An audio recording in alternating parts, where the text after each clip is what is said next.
So if you've been wondering how the war in the Middle East is going, this title kind of sums it up. You know, I really believe that the orange guy thought it would be just like Venezuela, in and out and done. But he definitely underestimated Iran. But he spent the last year destroying ties with every ally that the United States ever had, and now he wants help. But in this video, I'm going to show a few reports that show that allies, well, former allies, are all telling the orange guy to screw off. The first report is from home, and then after that, I'm going to show a report from Europe. So let's get started. CTV's Washington Bureau Chief Joy Melvin now with Trump's tone and relations with allies. Joy. Heather, Donald Trump is never shy about attacking his allies, and he's pretty upset that they're not jumping to America's aid. Not even 15 seconds in, I gotta jump in. But what right does this orange guy have to expect that the world's gonna help him in this war? I mean, like a full year and like 2 months has passed since he's got into office.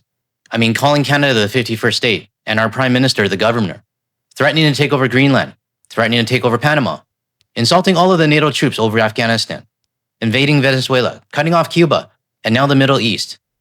I'm sure I've missed a whole bunch of stuff, but I mean, these are just the ones that are coming to my head right now. But everything that's happened over the last 1 year and 2 months has been nothing but bullying, and now he expects the rest of the world to come save him. I'm at a loss for words, to be honest. 3 weeks into the Iran war that President Donald Trump chose to launch, the president demanding NATO nations come to his aid while mocking some of them. They weren't that enthusiastic. Well, we want to know, do you have any minesweepers? Well, we'd rather not get involved, sir. I said, for 40 years we're protecting you and you don't want to get involved in something that is very minor? I want to take this time for thanking one of our community members for suggesting that I change his voice, because that actually makes it a little bit more tolerable. But back to what the orange guy said. This is not something minor. This is actually something major that he caused. But think about the neighboring countries like the UAE, Kuwait, Saudi Arabia, all the other ones that are being attacked right now because of this guy. So who in their right mind would actually want to help the United States? Not a small ask. The Strait of Hormuz is under attack by Iran. Tankers on fire, choking off 20% of the world's oil supply and sending gas prices soaring.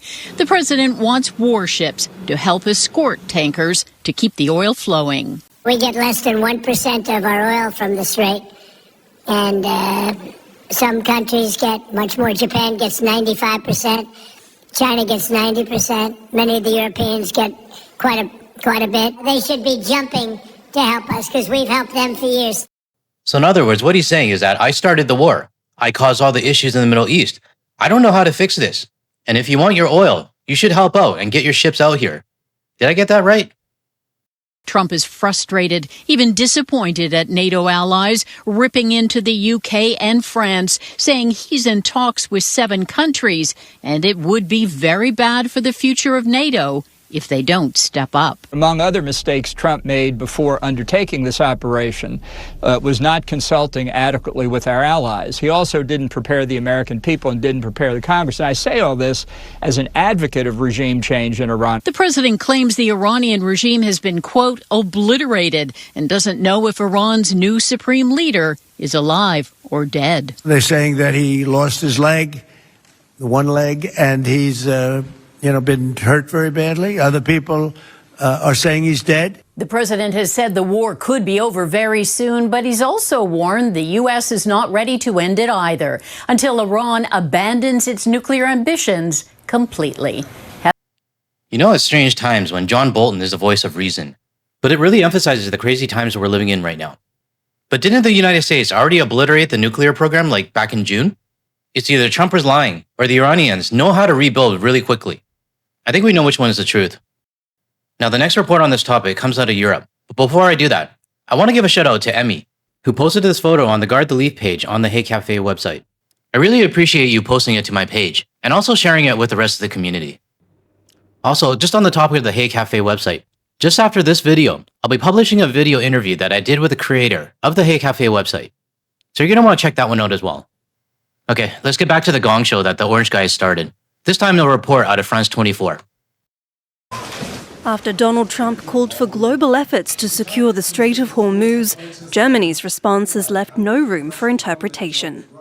We are ready to ensure safe passage through the Straits of Hormuz diplomatically. However, there will be no military participation. Trump has warned of a, quote, very bad future for NATO if members refuse to help reopen the waterway through which a fifth of the world's crude supplies and a substantial amount of gas normally run. The German Chancellor, however, said the Iran war had, quote, nothing to do with the alliance. On this, UK Prime Minister Keir Starmer agrees. He said Britain was working with allies to reopen the strait, but promised his country wouldn't be drawn into the wider war. Now, I really hope the European leaders stick to their guns on this, because we can't cave to a bully. Now, I'm not an economics guy, I'm a tech guy. But I do know that the longer that this strait is closed, it's going to cause more economic grief for the entire world. But on the flip side, do we cave and help out the orange idiot and the problem that he caused? For me personally, I would rather go through the economic pain and send them a lesson. Let me know your thoughts below in the comments. Do you think the world should help the United States war and relieve the economic pains that we're having right now? Or do you think we should send them a lesson? Meanwhile, in Brussels, European Union foreign ministers are discussing their options this Monday. According to the bloc's foreign policy chief, one of them is extending the mandate of Operation Aspides, a naval mission that protects ships in the Red Sea, to the Strait of Hormuz. If we want to have security in this region, then it would be easiest to actually already use the operation that we have in the region and maybe change a bit. Spain and Italy, though, said they weren't fans of the idea. We believe that Operation Aspides and the current mandate are appropriate, so no changes need to be made. I don't believe these missions can be extended to the Strait of Hormuz, partly because one is an anti-piracy mission and the other a defensive one. I believe that diplomacy must take precedence. And I also agree as well. I don't think an existing policy that is basically related to piracy should be extended to fix the orange guy's problem. I know some countries right now are running low on their oil reserves, and they're probably starting to panic. But in my opinion, I'm just a nobody, to be honest. Caving and giving in to what the orange guy wants is going to do nothing but boost his ego. Launched in 2024 to prevent attacks on trade vessels by Iran-backed Houthi rebel forces, Aspides relies on a few warships at any one time, like this French one. As for France, President Emmanuel Macron has suggested countries could use warships to escort tankers and container ships as a defensive measure, but only once fighting around Iran eases. I don't think it's going to ease anytime soon. But even if it does and warships are escorting the regular commercial ships, we are still assisting the United States in a problem that they caused. If this war didn't start, we wouldn't have this problem right now. I know I may sound pretty hard on this, but I really want the United States government to suffer, and to show them that the last year of rhetoric, disrespect, bullying, threats, and US exceptionalism has consequences. Now I'm going to show 2 clips that show US citizens aren't happy about this either. Well, maybe MAGA is. They're probably saying like, fuck yeah, USA, USA. But aside from them, it's encouraging to see US citizens starting to speak up. My only question is, what are you going to do about it? Let's take a look. Trump is urging other countries to help send ships to the Strait of Hormuz to keep trade flowing. That is what he said during a Truth Social post in which he says that the United States is going to be keeping it open via force, and that other countries that have interest coming in and out should also send ships. Trump in his message acknowledged that Iran, even though he says they have destroyed about 100% of their military capabilities, that Iran is still able to send drones, certain missiles, and other equipment, including mines, to essentially make that strait inaccessible. So he says, quote, hopefully China, France, Japan, South Korea, the UK, and others that are affected by this artificial constraint will send ships to the area so that the Hormuz Strait will no longer be threatened by a nation that has been totally decapitated. Something to keep in mind is that there are some ships making their way through. We know that today, at least 2 ships from India were able to pass through the straits safely, but that was mostly because they got permission from Iran. Trump kind of finished with a warning, sort of a threat to Iran, by saying that the United States will be bombing the hell out of the shoreline, saying, quote, one way or other, we will soon get the Hormuz Strait open, safe, and free. Now, when I said earlier, when are you going to do something? I don't mean like individual specific people. Collectively, you guys can do something. For a country that has 340 million people, you're going to need hundreds of millions of people to step up. Anyways, that's for another video. But who I was actually talking about is the Democratic Party side, and any Republicans that want to grow a spine. Because having this guy, Chuck Schumer, write a strongly worded letter is just not enough. Anyways, I want to move on to the next clip. So Donald Trump is urging other countries and allies to send warships to the Strait of Hormuz. If you've already won this war, why are you needing warships sent to the Strait of Hormuz? And why do you think people that you have insulted and pissed off, all of our allies, are going to do that for you? Now, my question is that if you have the greatest and most powerful military in the world, why can't the United States do it itself?